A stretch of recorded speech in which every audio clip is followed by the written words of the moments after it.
Protestant view of justification is typically associated with the idea of justification by faith alone. However, in the origin and history of Protestantism, the notion of forensic justification is equally significant to Protestant theology on salvation. In this video, I will explain what the Protestant notion of forensic justification is, why it's a massive lie, and how this characteristic of Protestant salvation doctrine is totally refuted by the basic teaching of Scripture and Protestantism's own position on regeneration, or being born again. These points are of tremendous significance because, as we will see, even the multitudes of Protestants who aren't familiar with, or don't care about, the details of the historic Protestant doctrine of forensic justification nevertheless operate under its core principle without realizing it. This video will expose a monumental and dark deception, one that has ensnared millions of souls in history and continues to do so today. By the grace of God, it has become clear to me that with false religions and false doctrines, while God allows them to arise to see who is approved, 1 Corinthians 11:19, He will also leave a major inconsistency or lie at the heart of the false religion or false doctrine. All doctrines invented by men or the devil will have contradictions and inconsistencies. However, with false doctrines that have misled multitudes and stood out in history, the inconsistency in it will frequently be hidden right in plain view. That is to say, it will be present in the most prominent element or elements of the false position. The contradiction or lie will be sitting there, right in front of everyone, awaiting detection, but few are able to see it. In this video, I will show, in a manner that to my knowledge has not been shown before, how the refutation of Protestantism's key doctrine on justification is amazingly simple, yet countless people fail to see it. Certainly the Protestant position on justification by faith alone and what it entails has been refuted before, with a mountain of scriptural evidence and solid arguments. James 2:24 declares that a man is justified by works and not by faith alone. However, this video will show in a new, simple, and irrefutable way how to disprove Protestantism's big justification lie. In his work Justitia Dei, A History of the Christian Doctrine of Justification, Protestant theological historian Alister McGrath explains that the notion of forensic justification was characteristic of the Protestant Reformation. Quote, "Indeed, precisely this controversy may be considered to have exercised a decisive influence in establishing the concept of forensic justification as characteristic of the Reformation. As the history of the Reformation itself demonstrates, the criterion employed at the time to determine whether a given doctrine of justification was Protestant or not was whether justifying righteousness was conceived extrinsically." End quote. Forensic is an adjective that means related to or connected with a court of law. Forensic evidence, for example, is evidence that can be used in a court of law. According to Protestants, justification is a forensic declaration. It's a pronouncement, a judgment, a declaration made by God in the courtroom or tribunal of God about the status of a believer. As Reformed Protestant John Piper says in Command of God, justification by faith alone.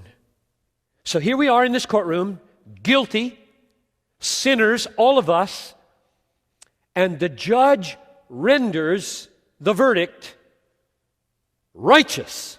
In this forensic declaration of justification, the sins of the believer are imputed or charged to the account of Jesus Christ, while the righteousness of Christ is imputed or credited to the account of the believer. As Reformed Protestant R.C. Sproul explains in Justification and Imputed Righteousness. So the point is that there is a double transfer. Not only is the sin of man imputed to Christ, but what happens to the righteousness of Christ? The sin is transferred to Jesus. The righteousness of Christ is transferred to us, to our account. Now, it's essential to understand that according to the Protestant position, this transaction or declaration of justification does not change a person at all. Let me repeat that. Justification does not change a person at all in the Reformed Protestant view. It is rather a legal transaction or pronouncement about the person. It occurs outside the person. It changes his status, but not him. As Reformed Protestant John MacArthur explains in Justification by Faith, quote, "Justification is a forensic or purely legal term. It describes what God declares about the believer, not what he does to change the believer. In fact, justification effects no actual change whatsoever in the sinner's nature or character." End quote. It effects no change in the sinner's nature or character, according to them, because it's a declaration about the man that occurs outside the man. The extrinsic nature of justification, that it occurs outside the believer, is a key component of the Protestant position. As R.C. Sproul says in Justification by Faith, "The righteousness by which we are justified is a justitium alienum, an alien righteousness, a foreign righteousness." And if you didn't get it in the Latin, Luther has another Latin word for you. If alien righteousness doesn't communicate, Luther says it is a righteousness that is extra nos, a righteousness that is outside of us, a righteousness that is apart from us. That's the view of Reformed Protestantism today, and it was an essential component of the Protestant, quote, Reformation that began in the 16th century. To quickly summarize the Reformed Protestant position, justification does not change a man at all. It is rather a forensic declaration about the man and his status. It changes the person's status, not the person. Pronounced in the courtroom of God when the believer has faith, the divine verdict of justification charges the sins of the believer to the account of Jesus Christ and imputes or credits the perfect righteousness of Christ to the account of the believer. Even though this divine transaction or declaration of justification does not change the believer, it doesn't even occur within the believer but outside of him in the tribunal of God, it changes his status before God. The guilt of the sinner is removed from the person's account. He is no longer considered God's enemy. He is adopted as God's child and given an eternal inheritance as part of this declaration. Reformed Protestants hold that this divine pronouncement or verdict of justification, which changes the person's status and rights but not the person himself, is a once and for all time declaration. It cannot be revoked, lost, or impacted by anything a person does. Alister McGrath points out that while Luther and Zwingli did not have all the details of this view worked out, Luther laid the foundation for forensic justification with his teaching on the alien righteousness of Christ. The initial consolidation around the position of forensic justification, that is, that justification is a declaration occurring outside the person, changing the person's status and rights but not the person, was achieved around 1530 through the influence of Philip Melanchthon. McGrath states on page 215, quote, "It is therefore of considerable importance to appreciate that the criterion employed in the 16th century to determine whether a particular doctrine of justification was Protestant or otherwise was whether justification was understood forensically." End quote. Notice, during that period, Protestantism was considered inseparable from the position of forensic justification. This should give us an idea of how significant what we're talking about is. McGrath also says, quote, "The following three features are characteristic of Protestant understandings of the nature of justification over the period 1530 to 1730. 1. Justification is defined as the forensic declaration that believers are righteous, rather than the process by which they are made righteous, involving a change in their status rather than in their nature. 2. A deliberate and systematic distinction is made between justification, the external act by which God declares the sinner to be righteous, and sanctification or regeneration, the internal process of renewal within humans. 3. Justifying righteousness, or the formal cause of justification, is defined as the alien righteousness of Christ, external to humans and imputed to them, rather than a righteousness which is inherent to them, located within them, or which in any sense may be said to belong to them." End quote. Now, and this is extremely important, Reformed Protestants do claim to believe that in the process of salvation, changes occur to the interior of man. But they are very clear that any changes that occur to the interior of man in the process of salvation are not part of justification. Keep that in mind. Justification is the declaration about the man occurring outside the man, while the changes that occur within the man are relegated to the distinct and separate event called regeneration, which continues throughout a person's life as sanctification. Reformed Protestants are emphatic on this point. Regeneration and sanctification are what occur within man. They change man, but they are not part of justification which occurs outside of man and does not change man. As Reformed Protestant James White says in his book, The God Who Justifies, quote, "When a man is justified, he himself is not changed. The change takes place in regeneration and sanctification." End quote. He also says, quote, "Though he is reborn and changed by the work of the Spirit in regeneration, and God continues the process of sanctification throughout his life, justification itself does not change the man." End quote. We thus see a clear distinction between regeneration and justification, as well as between sanctification and justification. The declarative act of justification is separate from the process of internal renewal within man, which begins with regeneration. As John MacArthur says in The Blueprint for Being Born Again, regeneration is different from justification. Regeneration is also known as the new birth or being born again. Protestant Erwin Lutzer also states, quote, "Justification happens outside of us. It is God's declaration in heaven that we are as righteous as Christ. The new birth happens inside of us." End quote. The new birth, also known as regeneration or being born again or being born of God or being born of the Holy Spirit, occurs within man. It changes man. Justification, however, does not occur within man. It does not change man. It's a legal declaration about the man that occurs outside the man. This distinction between regeneration, what happens within man and changes him, and justification, the declaration that occurs outside of man and does not change him, is found in historic Protestant confessions of faith, including the 1646 Westminster Confession of Faith, the 1658 Savoy Declaration, and the 1689 London Baptist Confession of Faith. They all teach the same thing on this issue. See chapters 11 and 13, dealing with justification and sanctification respectively. According to this view, what happens in regeneration within the man is not what happens in justification, the declaration occurring outside the man, and vice versa. If what happens in regeneration is in fact what happens in justification, or what happens in justification is in fact what happens in regeneration, then the entire Protestant doctrine of forensic justification is destroyed. Now, it should be noted that Reformed Protestants not only distinguish regeneration and justification in the manner I've described, but many of them will also teach that regeneration can precede justification in actual time.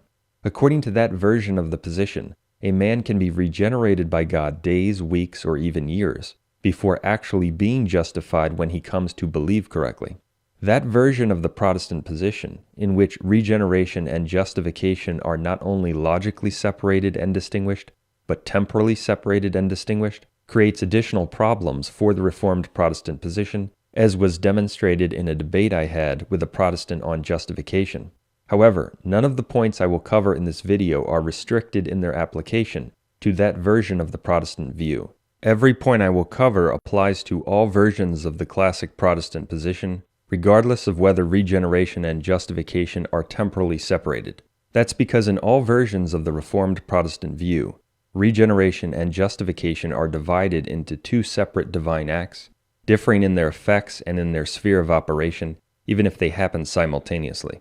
Think of the Reformed Protestant view of forensic justification this way. There's a schoolhouse with two classrooms. There is Classroom R, the regeneration/sanctification classroom, and Classroom J, the justification classroom. Protestants would profess that both classrooms are important and have a role to play in the overall process of salvation, but they are distinct and separate classrooms. There is a division or wall between the two classrooms within the one schoolhouse. The regeneration/sanctification classroom concerns what happens within man, how man is changed and renewed. The justification classroom concerns what happens outside of man and his status. In it, the man is not changed. What occurs in the regeneration/sanctification classroom does not occur in the justification classroom, and vice versa. This division between the two classrooms, between the regeneration/sanctification classroom and the justification classroom, is essential to the Protestant view of forensic justification. If you remove the division or the wall that exists between the classrooms, and you leave only one classroom for both regeneration and justification, you would then have the Catholic view, not the Protestant one. You would then have a position in which to be justified, to be considered right in God's sight, is to be regenerated, to be changed interiorly, and to be regenerated, changed interiorly, is to be justified, considered right in God's sight. That would be the Catholic position, which teaches that when a man is first justified by God's grace and the merits of Jesus Christ are applied to him in water baptism, he is regenerated. According to the Catholic view, justification and regeneration occur as part of the same event. When man is justified, he is interiorly changed and sanctified. He is made righteous in the very same act in which his status before God is changed, justification. So, in the Catholic position, there is only one classroom for both justification and regeneration/sanctification. But the Protestant position of forensic justification requires two different classrooms. Protestant James White emphasizes how important this distinction between justification, the declaration occurring outside of man that does not change man, and regeneration, what happens within man to change man, is to the Protestant view. He asserts that it's so important that if justification did involve a change in man, then man would have to live in a certain way in order to maintain that justification, and that is incompatible with the Protestant view. Therefore, if justification actually changes man, the result is, according to Protestants such as White, something they consider to be a false gospel and a false religion of man. Speaking of the imputation he believes comes in justification, he says, quote, "If impute means change inwardly, then man's religions have been right all along," end quote. He also says, quote, "If that imputation involves a subjective change in the person, the entire gospel message takes on a completely different meaning and nature," end quote.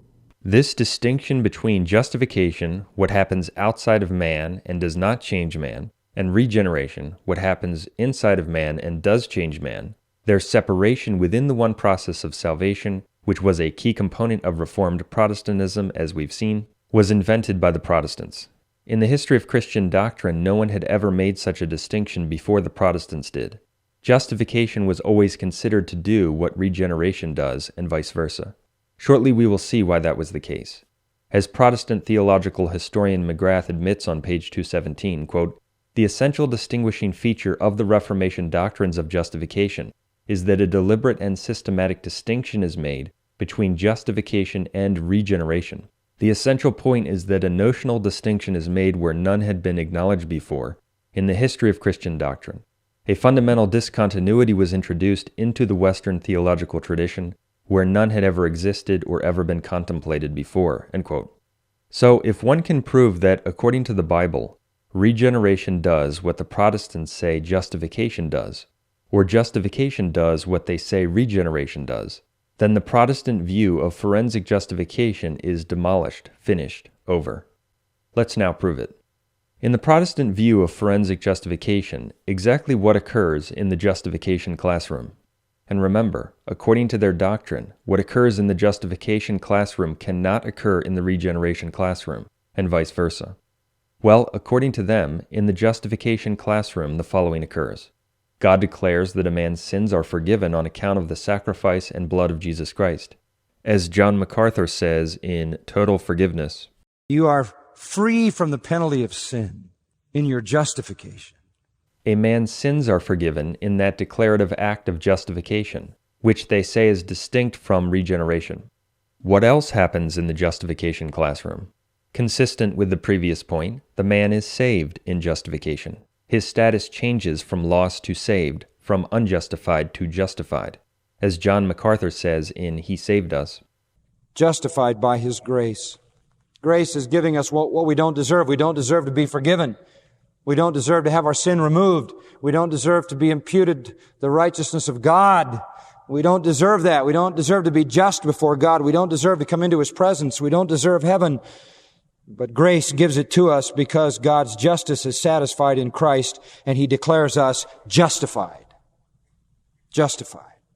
As John Piper also says in Justification Don't Waste Your Life, To get justification right is a matter of eternal life.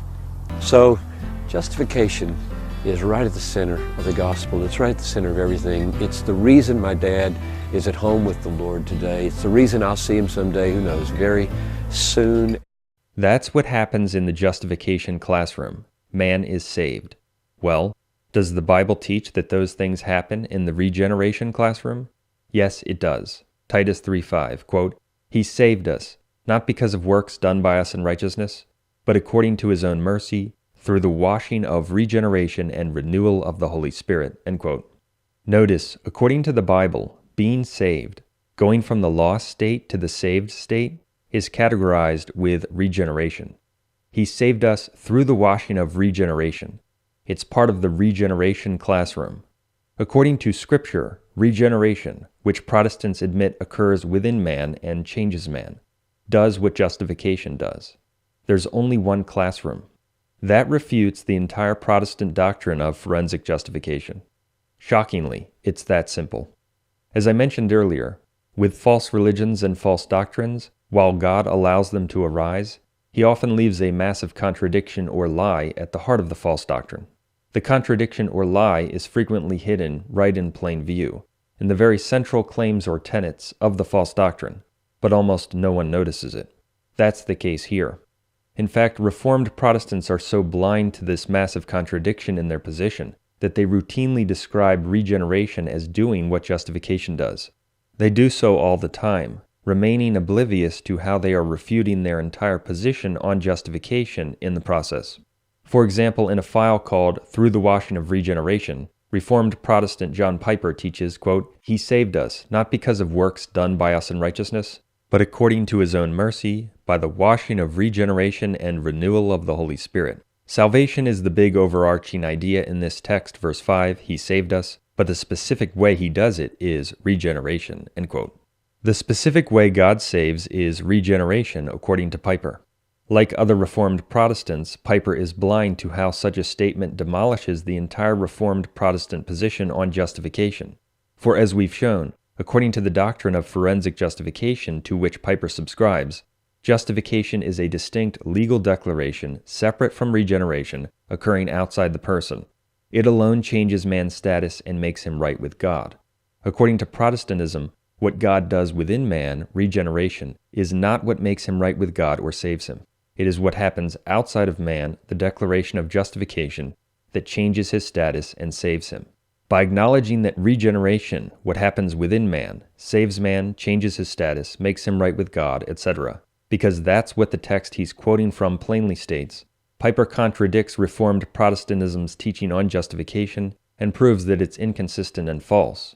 It's a lie invented by men. In addition to refuting the Protestant position, Piper's comments also prove the Catholic position to be true, that to be regenerated is to be justified or initially saved. We see this point further proven in this clip from his sermon called Through the Washing of Regeneration. God is kind, because that's the only reason you can say it. When the kindness of God appeared, He saved us through the washing of regeneration. That statement completely refutes the Protestant, quote, Reformation's position on justification. Although such an admission by itself proves our point, let's consider more facts that demolish the Protestant doctrine of forensic justification. In John 3:3-5, Jesus sets forth the truth about regeneration / the rebirth / being born again. The passage is well known. Jesus declares that you must be born again to enter the kingdom of God.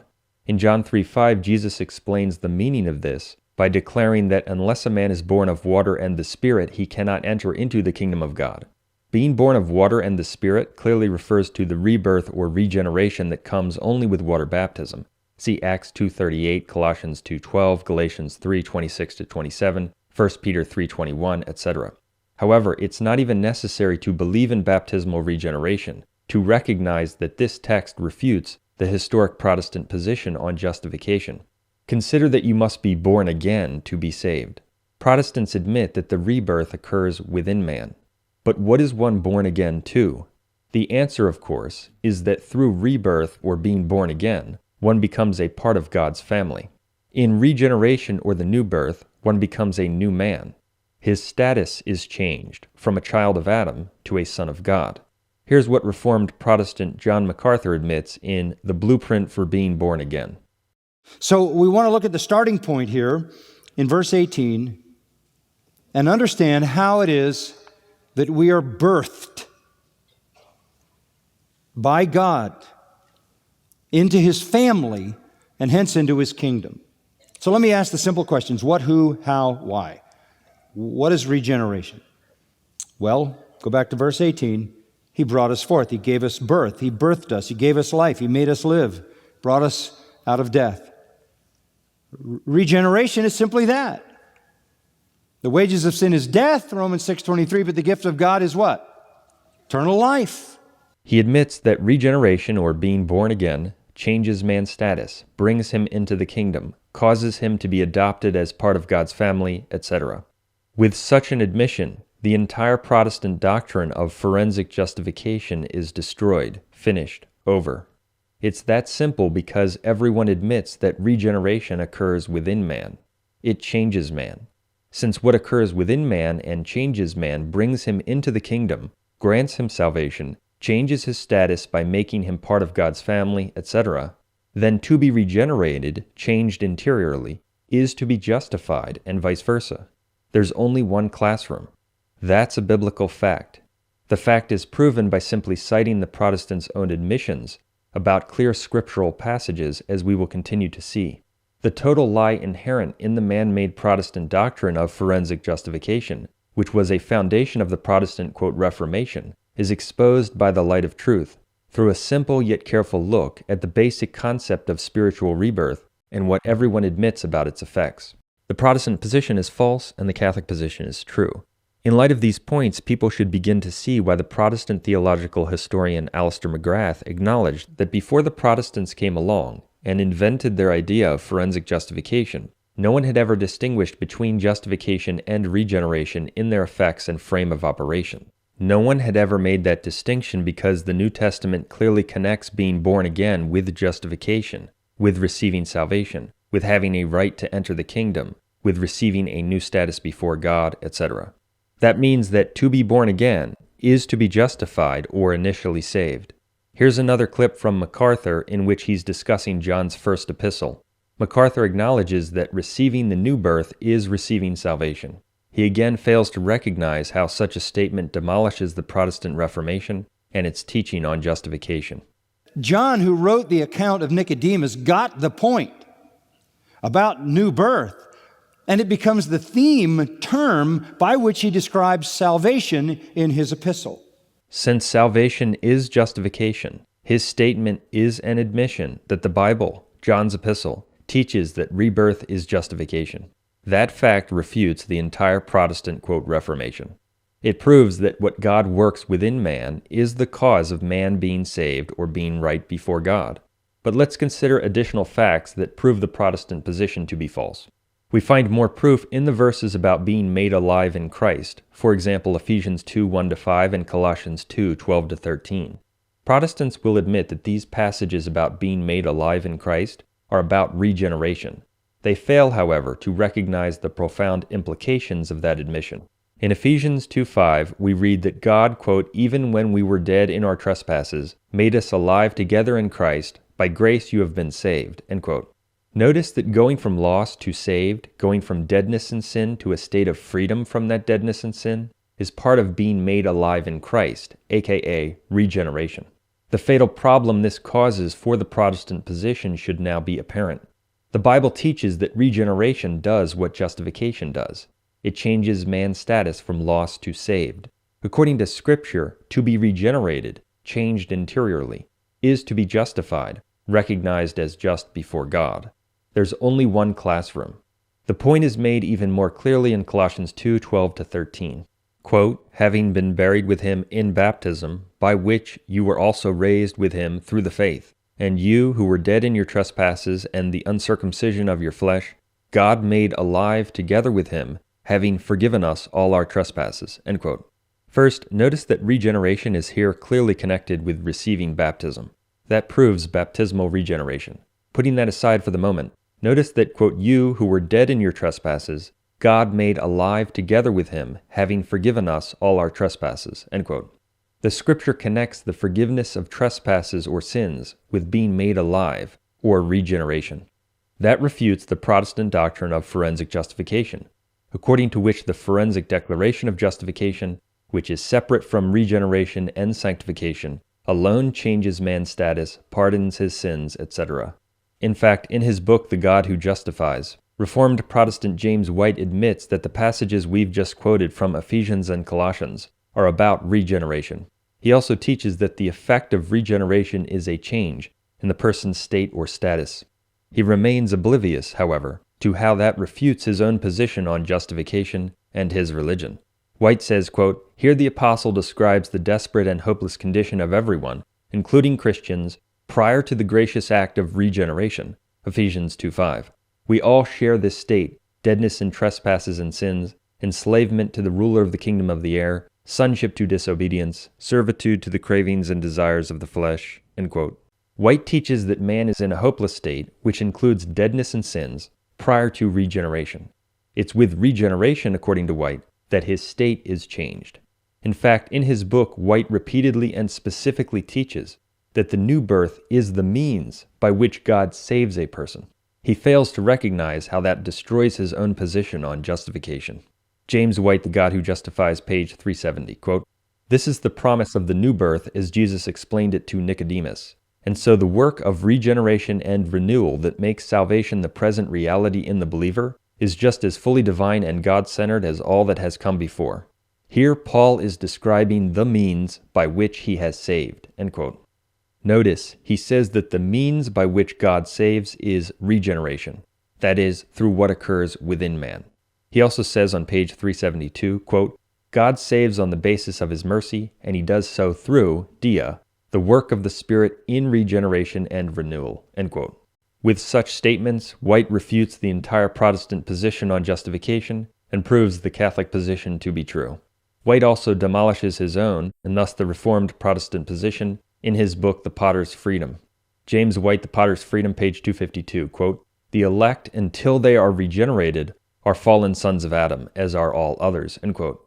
Notice, he teaches that with regeneration, people cease to be fallen sons of Adam. Thus, their status is changed in regeneration, by what God works within man. That refutes his position on justification. He also says on page 267, quote, "There is an element of truth here in the sense that until the point of regeneration, the benefits of Christ's death are not applied to the elect." End quote. He teaches that the benefits of Christ's death, which of course involve pardoning man's sins and changing his status, are applied in regeneration. He thus admits, without realizing it, that regeneration does what justification does. With such admissions, James White and all of those who hold the Reformed Protestant position are checkmated, for they admit that regeneration, what God is doing within man, is what saves man, changes his status, and grants him the benefits of Christ's death, just as justification does. There's only one classroom. The Protestant position is false, and their very own words prove it. Here are more quotations from Reformed Protestant scholars and teachers declaring that regeneration saves man, brings him from a state of eternal death to eternal life, forgives his sins, etc. In their blindness, they all fail to recognize that such statements mean that regeneration is justification, and that their entire doctrine of forensic justification, and thus the entire Protestant Reformation that was bound to it, is false. Here is R.C. Sproul in Regeneration, a Sovereign Act, commenting on the passage in Ephesians 2 that we quoted. But what he is talking about is a divine and supernatural work by which a human being, who by nature is a child of wrath, is changed spiritually from a state of spiritual death and transformed into a state of spiritual life, which the apostle calls here quickening. Now, both quickening and rebirth are what we consider under the topic of this word regeneration. With such a statement, he has refuted the historic Protestant position on justification and proven the Catholic position. In this clip, John MacArthur comments on the passage in Colossians 2 that we covered. He acknowledges that regeneration forgives sins. He fails to recognize, however, that such a statement proves that regeneration justifies, and therefore refutes the entire salvation doctrine of Reformed Protestantism. Colossians 2, verse 13. "When you were dead in your transgressions and the uncircumcision of your flesh, He made you alive." He made you alive, having forgiven you all your transgressions. Again, the testimony of Scripture is that this is a work of God. Regeneration is recreation, new life, being born again. In this clip, commenting on Titus chapter 3, MacArthur again acknowledges that regeneration wipes out man's transgressions. He fails to recognize, however, that such a statement proves that regeneration justifies, and therefore refutes the entire salvation doctrine of Reformed Protestantism. But according to his mercy, by the washing of what? Regeneration. Regeneration is a birth that wipes out, that washes away all our transgressions. And of course, we already quoted John Piper declaring, God is kind, because that's the only reason you can say it. When the kindness of God appeared, He saved us through the washing of regeneration. One could further refute the Protestant position by covering numerous other verses about how regeneration changes man's status, forgives sins, brings one into the body, etc. However, in light of what we've covered and the Protestants' own admissions about what regeneration does, it's not necessary to cover more biblical evidence on this point. The Protestant position is false. It contradicts the Bible and it contradicts itself. It teaches on the one hand that justifying righteousness, which alone changes man's status and saves him, is alien to man. It's outside of him. It doesn't belong to him, reside within him, or change him. An alien righteousness, a foreign righteousness, a righteousness that is outside of us, a righteousness that is apart from us. It's supposedly different from regeneration and sanctification, which do occur within man and change man. Regeneration is different from justification. Yet, on the other hand, when faced with what the Bible clearly teaches about regeneration, the Protestant position admits that God changes man's status and saves him, and therefore justifies him, specifically through what He does within man in regeneration, through what He does to change man.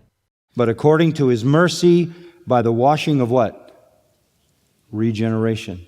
Regeneration is a birth that wipes out, that washes away all our transgressions. The Protestant position contains this huge contradiction and flaw at its core because it's a false doctrine. When a doctrine has been received from God and taught by His church, it will be true and consistent. But when a theological view is the product of the machinations of evil spirits and of men, it will have holes, problems, and inconsistencies. That's why there's a massive contradiction and lie at the heart of the Protestant position, and the profound and devastating impact of its demonic lie is still being felt to this day. That's because every Protestant in the world who believes in justification by faith alone operates under the core principle of forensic justification and the alien righteousness of Christ, even if he doesn't know it. That's because the essence of the Protestant lie is that justifying righteousness, that which makes man right with God and saves him, is alien to man. It's outside of him. It doesn't belong to him or reside within him. If justifying righteousness is outside of you and belongs to someone else, then logically it's not your responsibility to maintain it. Since it's an alien or foreign righteousness, it can't be impacted by your choices, your actions, or your sins. That's the lie the devil wanted to inculcate, and he used Martin Luther and the Protestant leaders to do it.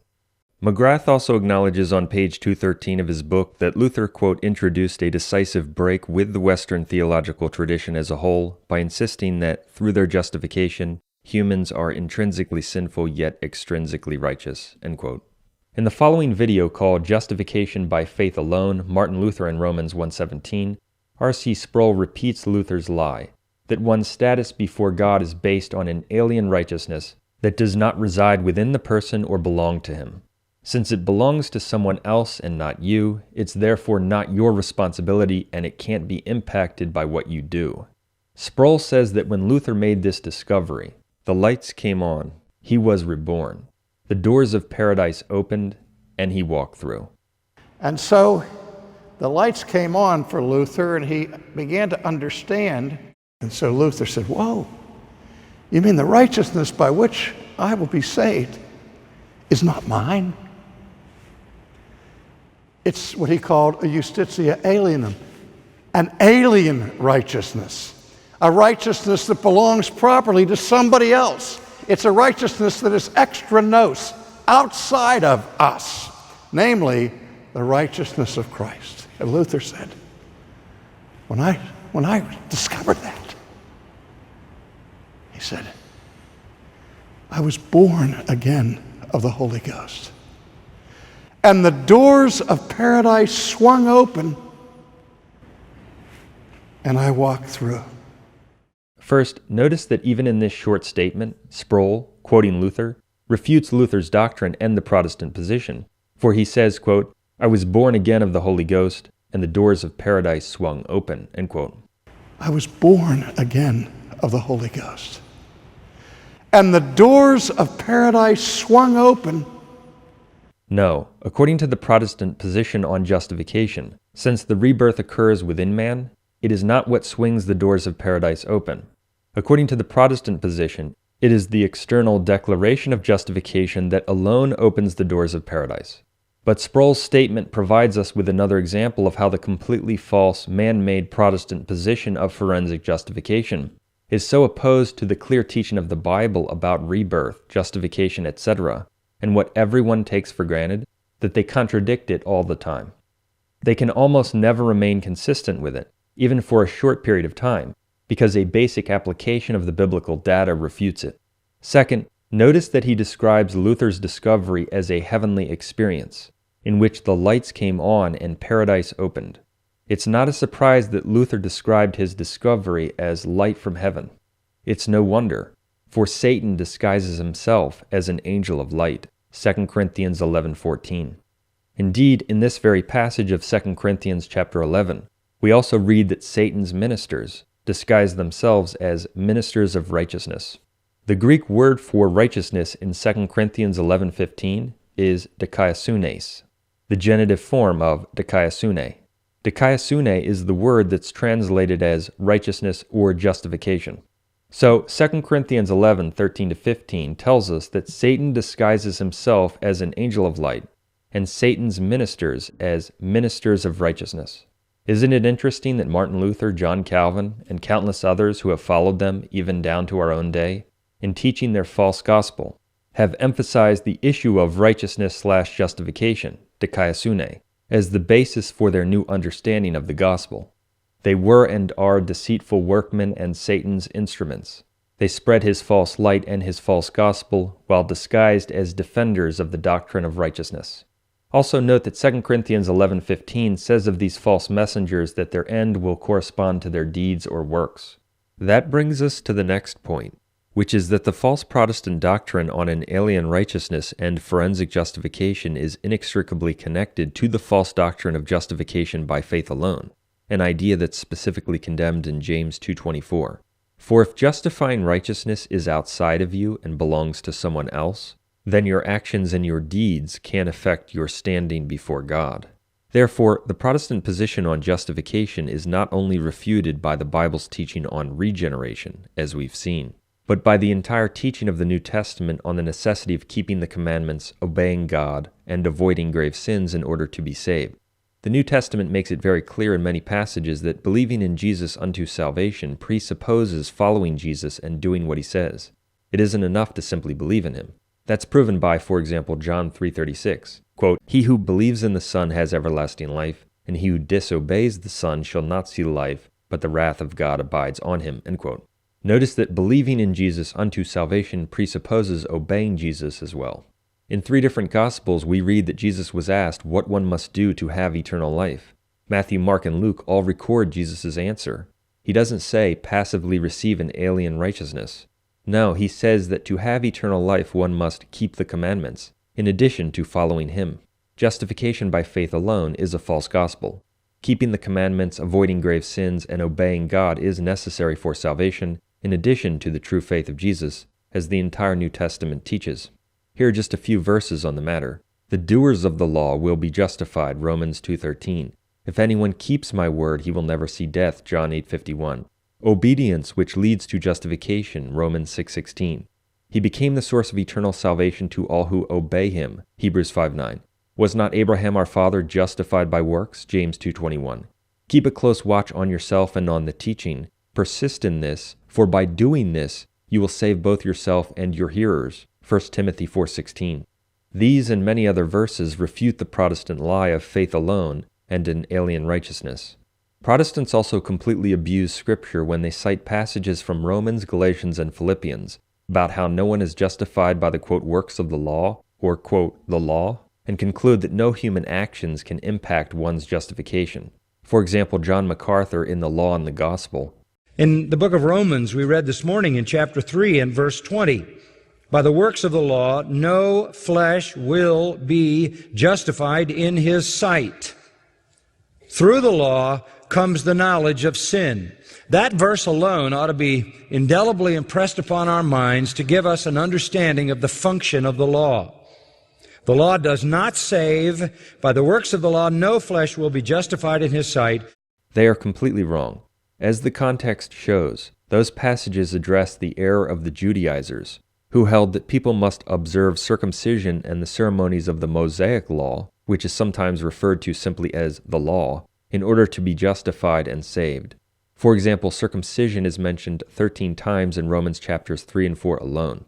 Those passages have nothing to do with the fact that within the faith and grace of Christ, one must keep God's commandments and avoid certain sins to maintain justification and be saved, a truth taught throughout the New Testament and repeatedly in the book of Romans itself. See, for example, Romans 2, 6 through 8, Romans 2:13, Romans 6:16, Romans 8:13, Romans 8:17, and Romans 11:22. In fact, the Protestant error on the meaning of works of the law is further refuted and completely exposed by 1 Corinthians 7:19. Quote, "For circumcision is nothing, and uncircumcision is nothing, but Allah, keeping the commandments of God." End quote. In the Greek of this verse, Paul uses the strong adversative conjunction Allah, which means but, to indicate a strong contrast between the two categories listed. He first gives the category of whether one is circumcised. He describes this as nothing or unnecessary in salvation. He then uses Allah, but, to strongly contrast that category with a different category that is necessary for salvation, namely, keeping the commandments of God. That's why many translations of this passage render the second half of it as, but what counts, or what matters, is keeping the commandments of God. It could also be translated, quote, "For circumcision is nothing and uncircumcision is nothing, but keeping the commandments of God is everything." End quote. Thus, St. Paul does not put keeping the commandments of God on the left side as something that doesn't matter in salvation. No, he puts keeping the commandments of God on the other side as something that does matter in salvation. This is perfectly in line with the teaching of Jesus and the rest of the New Testament, as we've seen. If the Protestants were correct about works of the law, and they definitely aren't, then St. Paul would have put keeping the commandments on the left side with circumcision as what doesn't matter in salvation, but he doesn't. He puts keeping the commandments of God in opposition to circumcision to indicate what does matter in salvation. This verse proves without any doubt that keeping the commandments, avoiding grave sins, etc., is not what St. Paul refers to when he teaches that justification is through faith apart from works of the law. Apart from works of the law, or the law, means that one is saved through the faith of Christ apart from circumcision and all the ceremonies of the Mosaic law. The point is further proven by considering a similar verse in Galatians 5:6, quote, "For in Christ Jesus neither circumcision nor uncircumcision counts for anything, but Allah, faith working through love." End quote. Here we find almost the exact same language as we find in 1 Corinthians 7:19. Paul uses the very same adversative conjunction Allah to again indicate a strong contrast between the two categories. He once again puts circumcision on the left side as something that doesn't matter in salvation, and he puts faith working through love or charity on the other side as what does matter in salvation. Protestants would admit that what's on the left side, namely circumcision, isn't necessary for salvation, but that what's on the right side in opposition to circumcision, namely faith, is necessary for salvation. Well, we just saw that in 1 Corinthians 7:19, St. Paul uses the same construction to put keeping the commandments of God, not on the left side with circumcision as one of the works of the law that doesn't matter in salvation, but on the right side in opposition to circumcision with what does matter in salvation. He puts keeping the commandments of God on the very same side as faith, which everyone admits is necessary for salvation. This proves without any doubt that in the theology of St. Paul, and indeed in the rest of the New Testament as we've seen, to be saved through the faith requires keeping the commandments of God. This completely refutes the countless Protestant misinterpretations of St. Paul's passages about works of the law. Apart from works of the law means apart from circumcision and all the ceremonies of the Mosaic law, not apart from keeping God's commandments or avoiding grave sin. The Protestants' abuse of Scripture on this matter has led, and continues to lead, countless people astray. It's also noteworthy that Galatians 5:6 teaches that faith working through love or charity is what counts. That refutes justification by faith alone as well, for it means that what justifies and counts is not faith alone, but rather faith accompanied by love or charity, a faith working through love or charity. And those who love him keep his commandments, John 14:15. The devastating Protestant error of interpretation on this matter is illustrated in the following clip. In Are Christians Under the Ten Commandments, John Piper says that Christians are not under the Ten Commandments. He also teaches that while the commandments are nice measuring sticks, it's not necessary to keep them to be saved. He thus contradicts Jesus, St. Paul, and the whole New Testament. John, are Christians under the Ten Commandments? No. The Bible says we're not under the law. Love God and do as you please is not bad advice if you're bent on holiness, if you're bent on love. The law, the Ten Commandments are really important. You should hang them on your wall, and you should measure your life by them, but in a very, very different way than when you were under them, because they have been kept for you. Also, notice that while promoting his false gospel, he repeats the standard Protestant heresy, that Jesus' righteousness and obedience have been credited to the believer. If that were true, then we would never find the following verse in the Bible. Referring to justified believers, 1 John 1:9 says, quote, "If we confess our sins, he is faithful and just to forgive us our sins and to cleanse us from all unrighteousness." End quote. Obviously, this completely refutes the notion that Christ's righteousness, which includes his perfect record of obedience, has been transferred, credited, or imputed to justified believers. Think about it. If Christ's righteousness or perfect record of obedience were credited to a believer, then the Bible could never teach, as it does here, that a justified believer would need to confess his sins in order to have them forgiven and to be cleansed of unrighteousness after the believer fails in obedience to God's law.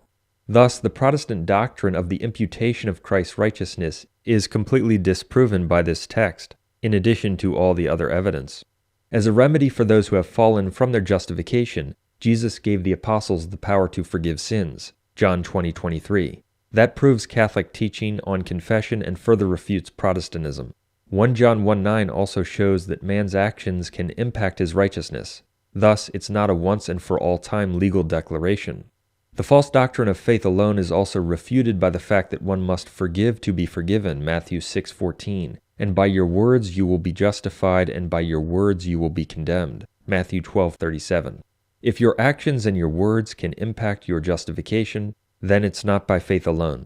Protestants also completely misunderstand Ephesians 2:8-9. It says, quote, "By grace you have been saved through the faith, and this not of yourselves, it is the gift of God, not of works, so that no one may boast." End quote. Protestants conclude that this means human actions cannot impact one's salvation. They are completely wrong. As we've shown, Ephesians 2:1-9 is parallel to Colossians 2:11-14. Both passages deal with the initial entrance into Christ and the reception of the grace of regeneration, which includes the forgiveness of all sins. Interestingly, Protestant James White acknowledges that Ephesians must be considered in the light of Colossians. The Dividing Line, January 8th, 2015. When you have parallel texts, you have to allow them to speak. I mean, I've pointed this out. Not only do you have parallels, you have parallels, for example, between Leviticus and Deuteronomy. Very important to bring the parallels in. But even in books like Ephesians and Colossians, it's important to bring the Colossian parallel into Ephesians and vice versa. Ephesians 2 and Colossians 2, which are parallel texts, both discuss the grace of regeneration and the complete forgiveness of sins, as well as the taking away of the temporal punishment due to sin that comes with the initial entrance into Christ. Colossians 2:12 proves that baptism is the instrument of that regeneration. That's confirmed by another parallel text, Galatians 3:26-27. Quote, "For in Christ Jesus you are all sons of God through the faith, for as many of you as were baptized into Christ have put on Christ." End quote. Baptism is the tool or the instrument God uses to pour out his saving blood and the work he did to forgive sins on the cross. That's also why the Greek noun for washing in Titus 3:5, as in the washing of regeneration, is lutru, the genitive form of lutron. That word lutron, meaning washing, which is used in Titus 3:5 for the washing of regeneration, is only used one other time in the New Testament. It's used in Ephesians 5:26, where lutro, the dative form of lutron, is used to describe the washing of water with the Word. Ephesians 5:26 says that the washing is of water with the Word because the washing of regeneration, mentioned in Titus 3:5, comes through the water of baptism when the baptismal word or formula is pronounced. That's also why Acts 22:16, which records what Ananias told St. Paul at his baptism, says this, quote, "Rise and be baptized and wash away your sins," end quote. The Greek word for wash away in Acts 22:16 is apolusai, a form of the verb apoluo, which means I wash. Apoluo is only used one other time in the New Testament. It's used in 1 Corinthians 6:11, where apolusaste, the aorist indicative middle second-person plural form of apoluo, is used to describe how the Christians were washed, sanctified, and justified. 1 Corinthians 6:11, which describes how the Christians were washed, sanctified, and justified, uses the very verb for wash, apoluo, that Acts 22:16 connects with baptism, precisely because a Christian is washed, sanctified, and justified simultaneously in water baptism.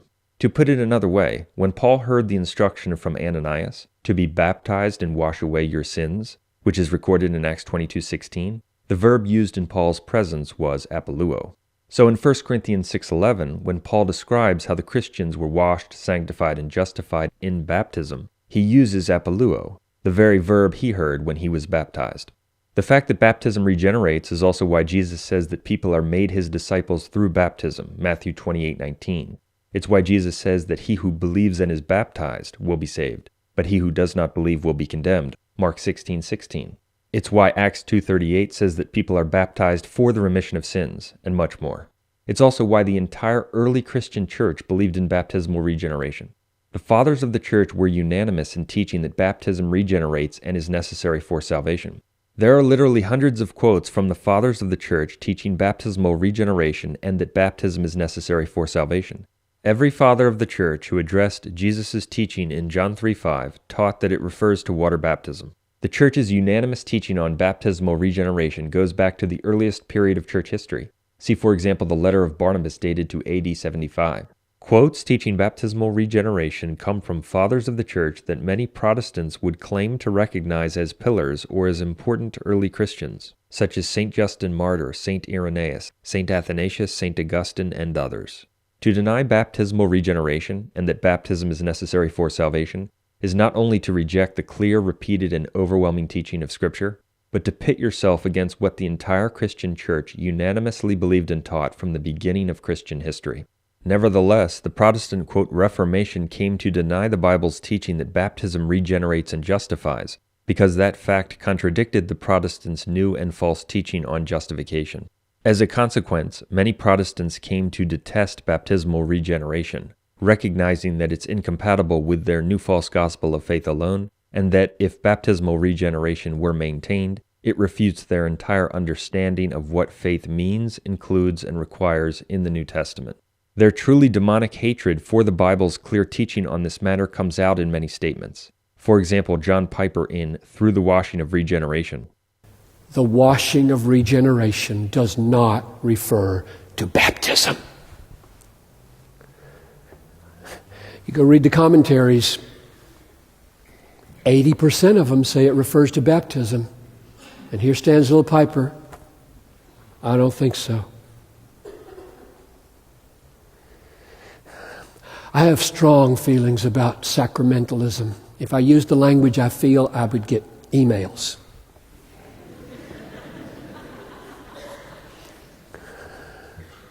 You were not born again through your baptism. In Why We Are Baptist, quote Pastor Stephen Anderson, who nevertheless claims to believe that people should be baptized, expresses a similar disdain for the Bible's teaching that baptism is connected with and necessary for salvation. Because baptism does not save you. Baptism has nothing to do with salvation. One of the great things that separates us from false religion today in 2015 is baptism.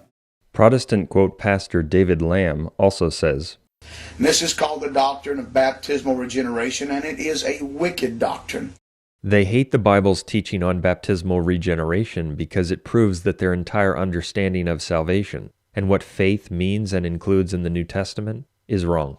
Since the grace of regeneration, which is given through baptism, is Christ's work on the cross, not our work, it's said in Ephesians 2:8 to be not of yourselves or of works, but the gift of God. Of course, Jesus Christ won man's forgiveness on the cross. We didn't. But that's not the end of the story. In order to appropriate or take possession of his gift and ultimately benefit from it, one must submit to what the faith requires. At the beginning of the Christian life, being saved dia tes pisteos, through the faith, is believing in Jesus Christ, his teaching, and receiving baptism, as Colossians 2:12 and Galatians 3:27, which are parallel to Ephesians 2:8-9, show. That's how one takes possession of God's gift, through the faith. That's why in the ancient church the baptized were called the faithful. In baptism they entered Christ Jesus through the faith. That's why in all three of these verses we find the very same Greek phrase, dia tes pisteos. All of these verses refer to the same thing, the reception of regeneration in baptism. In Scripture, being initially saved or entering Christ Jesus dia tes pisteos means being baptized. Also see 1 Peter 3:21, baptism now saves you.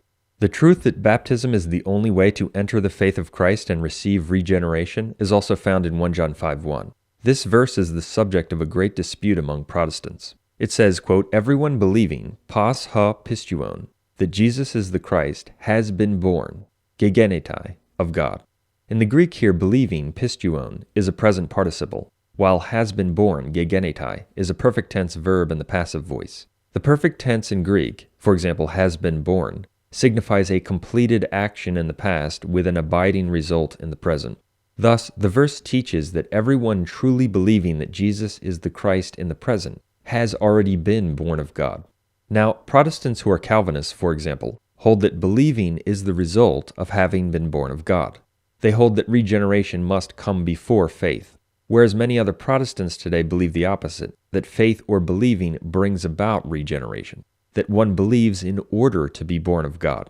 In his video 1 John 5:1, Regeneration, Faith, and Tradition-Driven Eisegesis, Protestant James White, who holds that faith comes from regeneration, uses 1 John 5:1 to argue that other Protestants who believe that faith brings about regeneration are wrong. Everyone believing that Jesus is the Christ has been born of God. Now, in many people's minds, being born of God is the result of my believing. I believe and therefore I am born again. But that's not what you would get if you just listened to what John had to say here. Other Protestants, however, disagree. In Faith Precedes Regeneration 1 John 5:1, Joe Holden of, quote, Veritas Evangelical Seminary attempts to respond to the language of 1 John 5:1 and maintain his position that being born of God is the result of believing. It says, whoever believes that Jesus is the Christ is born of God. And when you look at the Greek text, it implies that being born, gegenetai, is actually in a perfect tense. That simply means that it's a past completed action with abiding results into the present. But when you look at the word believes, it is in the present tense. It's a present participle, literally. So the Reformed scholar would say that because belief is in the present, and it says you have been born of God completely in the past, that this somehow shows that faith follows from being born again in a salvific way. But that does not come out of the Greek text here. Actually, it does. On this point, the Protestants who believe that 1 John 5:1 teaches that everyone truly believing in the present has already been born of God are correct, and other Protestants are wrong. But none of them actually understand what the verse means. Only a person who recognizes the Bible's teaching on baptismal regeneration can correctly understand the verse. While it's true that an adult, as a result of God's grace, must have an initial response and belief in the gospel that will cause him to hear it and approach baptism or rebirth, the person cannot have a true supernatural saving belief in Christ and his faith until he is born of God in baptism. It is only through the rebirth of water and the Spirit in baptism that one puts on Christ, supernaturally receives the true faith, and becomes part of the society of believers. That's why 1 John 5:1 says that everyone believing that Jesus is the Christ in the present has been born of God. He's articulating the fact that every true believer, everyone who is actually part of Christ's faithful, was born of God in water baptism. That's precisely why, just a few verses later, in 1 John 5:6, John says that Jesus Christ came by water and blood. Jesus came by water and blood because the water of baptism is the instrument or tool through which his saving blood is poured out. People become true believers by receiving the blood by means of the water. That's also why 1 John 5:8 in this very context says that the Spirit, the water, and the blood are one. In baptism, the Spirit sanctifies as the water is poured, while the blood of Christ cleanses. 1 John 5, with all of the other evidence we've covered, powerfully illustrates how no one can have the true faith without having received baptism, and that Protestants are, of course, completely wrong to deny baptismal regeneration. All of this is also why Ephesians 4:5, describing the unity of the body of Christ, says, quote, "One Lord, one faith, one baptism." Notice that baptism is categorized here with the one Lord and the one faith in terms of the unity of the body. St. Paul teaches that having the one baptism is as necessary as having the one Lord, the one faith, and the one God. For baptism is the means, established by Jesus Christ himself, through which a person is born again and brought into the faith. That absolutely necessary and soul-changing transition from the state of deadness and sins to new life in Christ through the instrument of water baptism is what Ephesians 2, Colossians 2, and Galatians 3, among other passages, express. However, after one has been regenerated and initially saved by the application of Jesus Christ's work, not our work, to a person in baptism, in order to maintain that favor with God throughout life and ultimately be saved, one must preserve the faith, keep the commandments, and obey God. As we've seen, that's the teaching of the entire New Testament. That includes avoiding grave sins. Once saved, always saved, and faith alone are not the teaching of the New Testament. That's precisely why in the very same book of Ephesians, just a few chapters later, in Ephesians 5:5-11, St. Paul warns the justified believers not to be deceived. He clearly teaches that they who have been regenerated and initially saved through the faith in baptism can commit grave sins that will exclude them from the kingdom of God. He teaches that they can fall into the camp of those being excluded from heaven. He gives this warning to those who are, quote, light in the Lord, that is, to true believers. He thus directly contradicts the false teaching of faith alone and once saved, always saved, as the Bible repeatedly does. But Satan's ministers, who disguise themselves as ministers of righteousness, preach the very false message the New Testament condemned, namely, that sins cannot possibly bar one from heaven. For example, John MacArthur in The Divine Guarantee of an Eternal Salvation.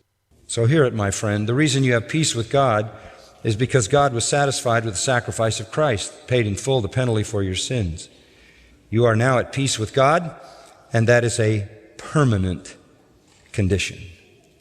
Our sins never cancel out our salvation because we live in grace. You know, it's a horrible thing to tell people, I think, that you were saved by grace and grace alone, but you're going to live the rest of your life in danger of losing your salvation. God rendered the final verdict, rendered salvation, granted it on the merits of Christ, cannot be overturned. St. Paul also clearly refutes and condemns the false gospel of faith alone and once saved, always saved in the book of Galatians. In Galatians 5:19-21, St. Paul gives a list of mortal sins that exclude people from heaven. The list includes fornication, impurity, drunkenness, and other things. He then says, quote, "I warn you, as I warned you before, that those who do such things will not inherit the kingdom of God." End quote.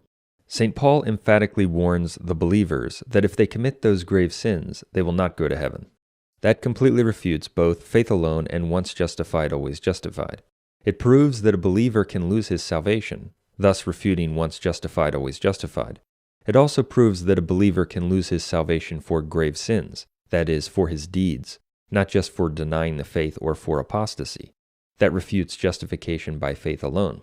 And a Protestant can't successfully argue that the passage only applies to fake or insincere believers, but not to truly justified believers. No, that argument fails miserably, because when St. Paul says, quote, "I warn you, as I warned you before," he's speaking directly to the true believers. He gives the warning directly to fellow members of the body of Christ, the very people he identified as, quote, sons of God, and as having, quote, put on Christ, in Galatians 3:26-27. Thus, there's no doubt that his statement applies to true believers. He's telling the true believers, "I warn you, don't be deceived by a false message such as faith alone, or once justified, always justified, according to which grave sins cannot bar you from heaven, or according to which after you truly believe, you are supposedly incapable of, or immune to, committing grave sins. No, St. Paul says, you who have put on Christ are warned. All of this is why throughout the New Testament the warnings about losing salvation for grave sins or apostasy are given to true believers, to those the Bible describes as saved, justified, light in the Lord, etc. We find this in 1 Corinthians 6, 9-11 as well, where Paul again warns the believers not to be deceived, fornicators, etc. will not go to heaven. Protestants claim that 1 Corinthians 6, 9-11 only means that the believers previously were fornicators, adulterers, etc., but now they've been washed from those sins and are incapable of falling into that category again. That's nonsense. The warning about being barred from the kingdom in 1 Corinthians 6, 9-11 is given to those he already called sanctified in 1 Corinthians 1, 2. Moreover, in 1 Corinthians 10, 6-11, a few chapters after 1 Corinthians 6, Paul teaches that the believers could fall into the very grave sins that 1 Corinthians chapter 6 says will bar people from heaven. It's quite clear. He's warning the believers who have been sanctified that they can fall into the sins that will bar them from heaven. The rejection of this biblical truth, which is inherent in the false Protestant position on justification, has been taken to its full demonic conclusion by countless Protestants and non-Catholics. For example, Baptist pastor Steven Anderson says that no matter what a believer does, whether it's bank robbery, adultery, murder, or anything else, he cannot lose his salvation. According to him, God will punish such a person in this life, but the person will still be saved no matter what he does. He thus blatantly denies the teaching of the Bible, such as the passages we covered, which teach that grave sins bar believers from heaven. In, the Bible way to heaven, Anderson says, once you're saved, once you believe on Him, you're saved forever, and no matter what, you can never lose your salvation. Even if I were to go out and commit some awful sin, God will punish me for it on this earth. If I went out and killed somebody today, God's going to make sure I get punished. I'm going to prison or far worse, or the death penalty. Whatever this earth punishes me, and God's going to make sure I get punished even more.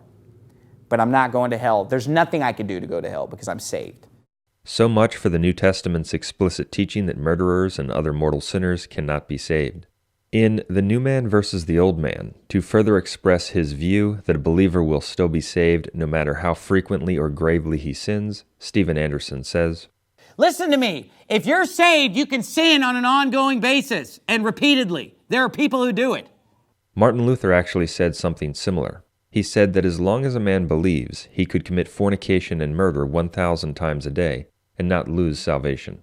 Obviously, that's a demonic false doctrine from the pit of hell, not the true teaching of heaven. But such a wicked and evil theology flows directly from the Protestant lie that we've exposed, that your status before God is based on what's alien to you, and therefore cannot be impacted by anything that's occurring within you or by anything you choose to do. As Southern Baptist pastor Charles Stanley says, we're talking about a person, you say, who just goes back into a life of sin. Do they lose their salvation for all eternity? And the answer is no. Such a demonic doctrine also, of course, rejects the Bible's teaching that some sins are mortal because they necessarily destroy the state of justification and lead to spiritual death, while lesser sins called venial don't destroy the state of justification but make the soul weaker and more vulnerable to mortal sin. That's why 1 John 5:16 says that there is a sin that leads to death and there is a sin that does not lead to death. Grave sins such as fornication, murder, adultery, masturbation, looking at pornography, and others are mortal sins. A person cannot commit such a sin and remain in the state of grace or justification. Such a sin necessarily destroys the state of justification and puts one in a state of damnation, that is, in a state in which the person will be excluded from the kingdom of God, as the texts we cited from Ephesians 5, Galatians 5, and 1 Corinthians 6, among other passages, show. Those passages prove that such sins exclude people from inheriting the kingdom of God, directly refuting heretics who say that God will only punish a person in this life for such sins, but that such sins can't exclude one from the kingdom of heaven and send one to the fires of hell. Other Protestants would object to the notion that a believer could do anything and be saved. They would argue that a man who sins habitually in the manner previously described proves that he didn't truly believe to begin with. For example, John Piper in What Do Justification and Sanctification Mean? And the evidence that we stand perfected in Christ is that we hate our sin. According to those Protestants, even though sins or human deeds can't impact the justification that supposedly comes by faith alone, A truly justified believer will give evidence of his saving faith by his good works and by turning from the practice of sin. However, their claim in that regard crumbles under scrutiny. Michael Kruger is a Reformed Protestant scholar and a teacher at a Protestant seminary. Like other Reformed Protestants, he holds that justification is by faith alone, but that good works and turning from sin will be the result of justification. However, when commenting on that version of the Protestant position, he makes a revealing admission. Michael Kruger, Canon Revisited, page 107, quote, "Just because we believe that justification inevitably produces good works in an individual does not mean Christians live a perfect life. You can imagine someone objecting to the relationship between justification and good works on the grounds that they know many Christians who commit heinous sins. However, the belief that good works follow justification does not rule out such sins or even periods of backsliding, but is merely a claim that through the work of the Spirit, the overall collective direction of one's life is one that bears fruit." End quote. He admits that, according to his view, a justified believer could commit heinous sins and not lose justification.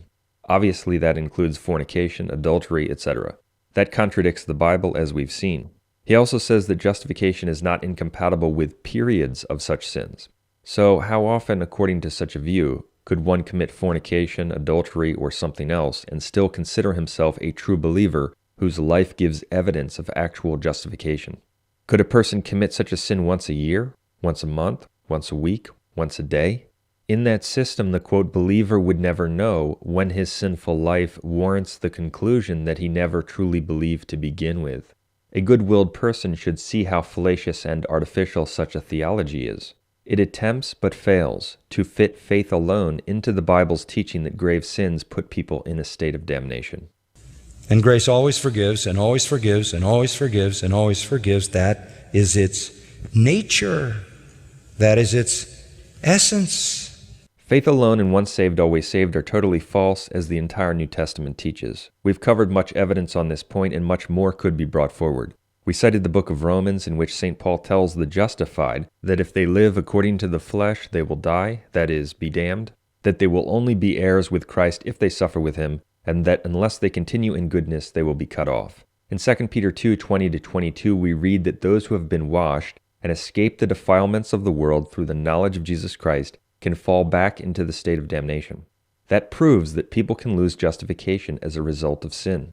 In fact, the language St. Peter uses in 2 Peter 2:20-22 to describe the state from which people fell is the very language he uses just one chapter before, in 2 Peter 1:3-4, to describe the state of grace and partaking in the divine nature.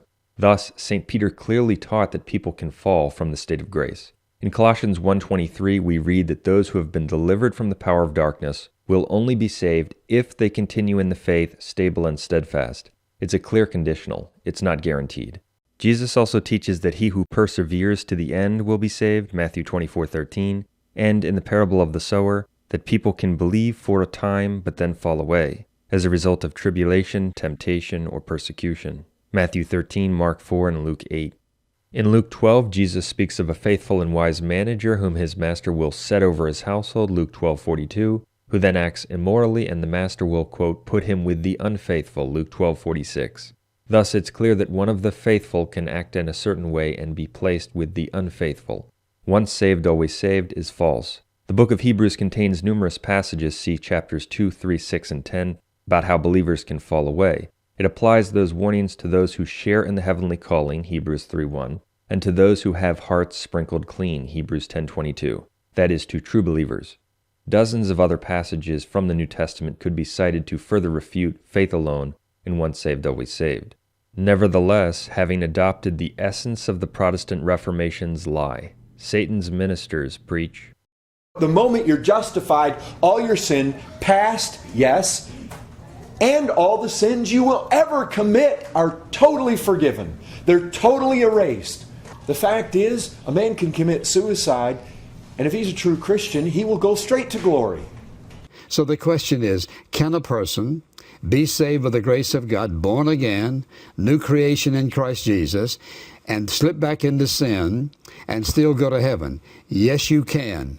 Our sins never cancel out our salvation because we live in grace. The New Testament also contains numerous powerful passages which explicitly teach that every man will be judged according to his works. Consider John 5, 2 Corinthians 5, Matthew 16, and Apocalypse 20, among others. Faith and obedience are both necessary for salvation. In fact, in Romans 2, 6 through 8, we read that eternal life or eternal death itself is predicated upon endurance in well-doing. That completely refutes justification by faith alone. Quote, "He will render to each one according to his works. To those who with endurance and well-doing seek for glory and honor and immortality, he will give eternal life. But for those who are self-seeking and do not obey the truth, but obey unrighteousness, there will be wrath and fury." End quote. There is also, of course, the teaching of the Lord Jesus himself that people must work with their talents to be saved, and that if they don't acquire more talents, they will be lost. Matthew 25. And that people must cut off a hand or an eye that scandalizes them. In other words, remove sinful occasions in order to avoid hell. Matthew 5:30, and much more. Those teachings of Jesus would, of course, have no meaning if justification by faith alone were true. But it's not. All of this is why the idea of justification by faith alone is specifically condemned as a heresy in James chapter 2. Quote, "Was not our father Abraham justified by works when he offered up Isaac on the altar?" James 2:21. End quote, "You see that a person is justified by works and not by faith alone." James 2:24.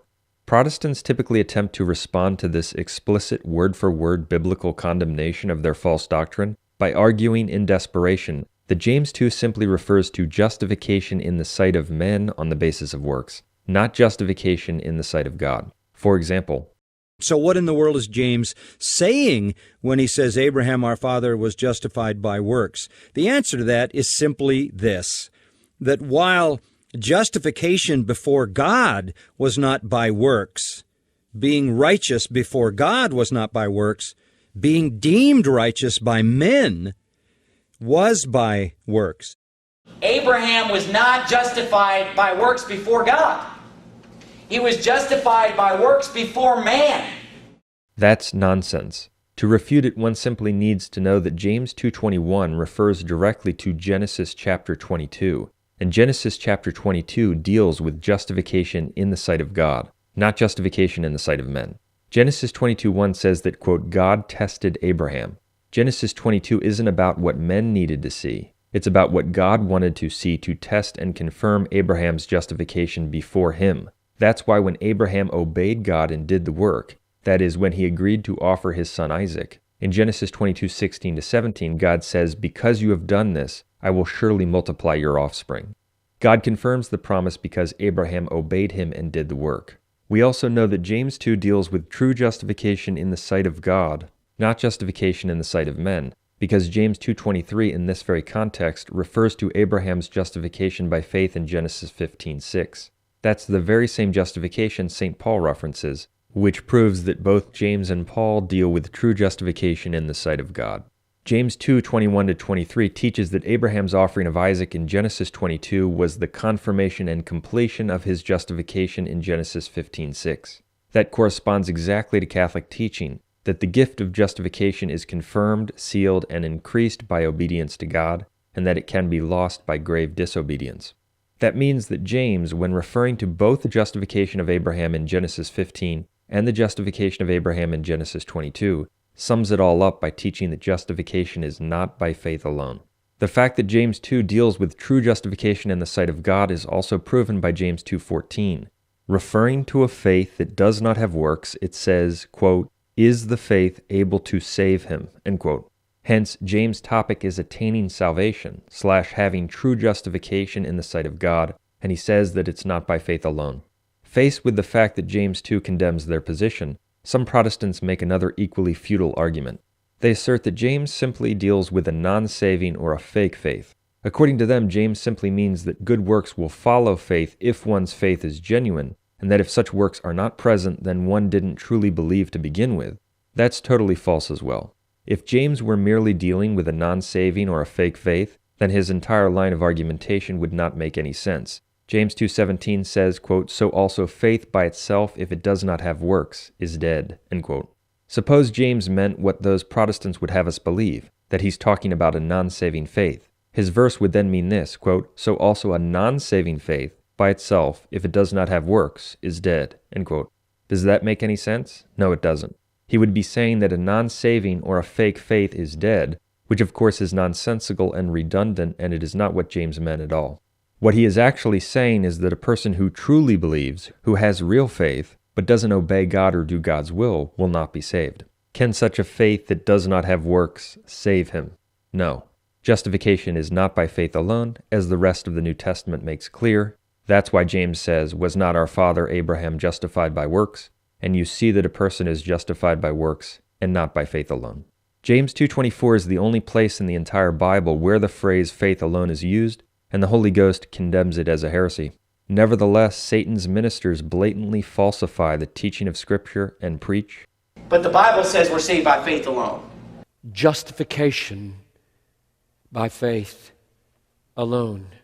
James's clear condemnation of faith alone is also why Martin Luther insulted the book of James and called it an epistle of straw. He even talked about burning it. He knew that it demolished his novel, false, and non-Christian doctrine of justification by faith alone.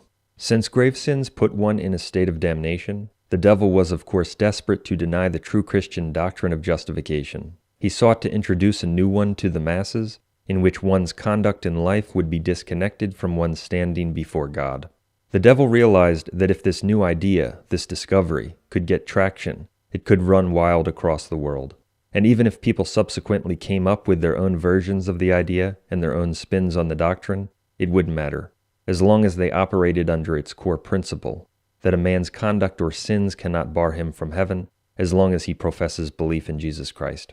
The new false doctrine would of course be appealing to multitudes. It would allow them to lead a sinful life, or at least not to worry about falling into grave sins at times.